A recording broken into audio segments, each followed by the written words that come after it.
Shalom et bienvenue dans les aventures de Toto. Mon ami Toto a mémorisé toute la Bible.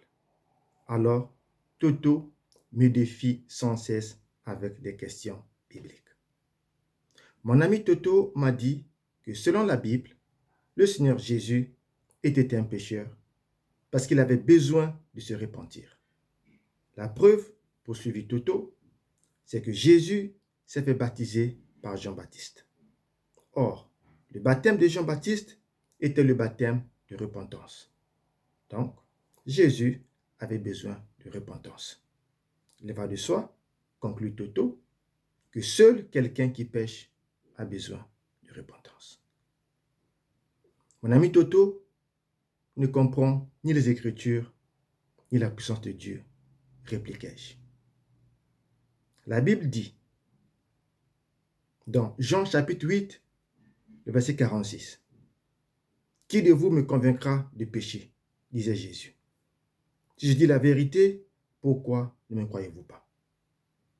Je pointa aussi Hébreux chapitre 4, le verset 15, où il est dit, « Car nous n'avons pas un souverain sacrificateur qui ne puisse compatir à nos faiblesses.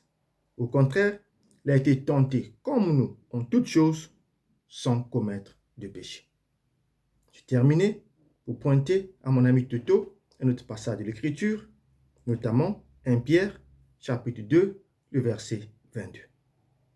Lui qui n'a point commis de péché et dans la bouche duquel il ne se point trouvé de fraude. Mon ami Toto garda le silence. Oui, ok, c'est clair que Jésus n'a pas péché selon ces passages. Mais comment diantre Jésus s'est fait-il baptiser? C'était bien un baptême de repentance, n'est-ce pas? J'acquiesca.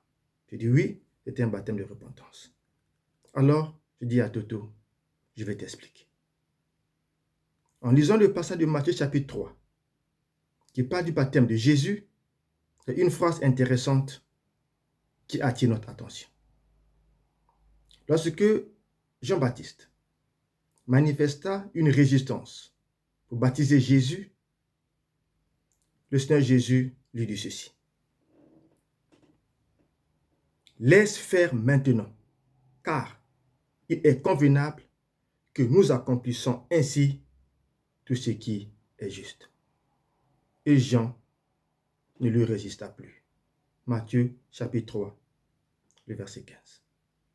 Donc le baptême de Jésus, c'était pour accomplir tout ce qui est juste. Qu'est-ce que cela veut dire? Me répliqua mon ami Toto. L'air sangueur. J'ai dit, je vais te expliquer. Jean-Baptiste est celui qui a présenté Jésus comme l'agneau de Dieu qui ôte les péchés du monde. Jean chapitre 1, le verset 29. Dans l'Ancien Testament, au jour de la fête des expiations, le souverain sacrificateur égorgeait un animal en sacrifice pour le pardon des péchés du peuple, pendant qu'un autre animal était chassé dans le désert. Sur l'un des animaux, le souverain sacrificateur posait ses mains et confessait les péchés du peuple d'Israël. Il y avait donc de manière symbolique la transmission des péchés sur l'animal. Et ensuite, l'animal était sacrifié et le sang aspergé dans le lieu très saint. Ainsi, Dieu pardonnait son peuple. Oui, me répliqua Toto. Je ne comprends toujours pas où tu veux en venir. J'ai dit, mon ami Toto, sois attentif. Il y a un détail important. Le sacrificateur était toujours d'une tribu particulière. C'était de la tribu de Lévi.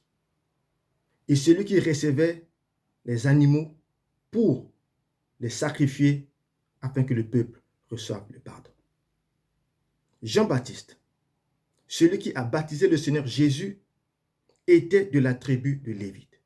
Il était descendant direct de la lignée du souverain sacrificateur Aaron.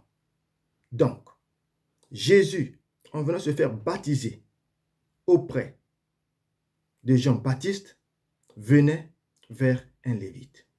Or, la Bible dit que Jésus a porté sur lui le fardeau de nos péchés. Il est donc l'agneau de Dieu, qui devait donc être immolé par un sacrificateur de la tribu de Lévi. Mon ami Toto garda un peu le silence. Il me dit, d'où est-ce que tu veux en venir? Il dit, oui, Jésus a dit, nous allons accomplir tout ce qui est juste. Le baptême de Jésus était un acte prophétique pour montrer que l'agneau de Dieu, comme dans l'Ancien Testament, devait être sacrifié, immolé par un lévite pour que le peuple reçoive le pardon. Puisque Jésus, l'agneau de Dieu, a pris sur lui le péché de l'humanité, comme nous l'enseigne dans 1 Pierre chapitre 2, le verset 24, il est dit, Jésus a porté nos péchés, lui qui a porté lui-même nos péchés en son corps, alors il devait se sacrifier pour le salut de l'humanité. Je garda le silence. Mon ami Toto me jeta un regard inquisiteur. Je savais d'où il allait en venir. Il s'écria, mais Jean-Baptiste n'a pas tué Jésus. Il l'a baptisé. Exactement, Toto, répliquai-je. Exactement.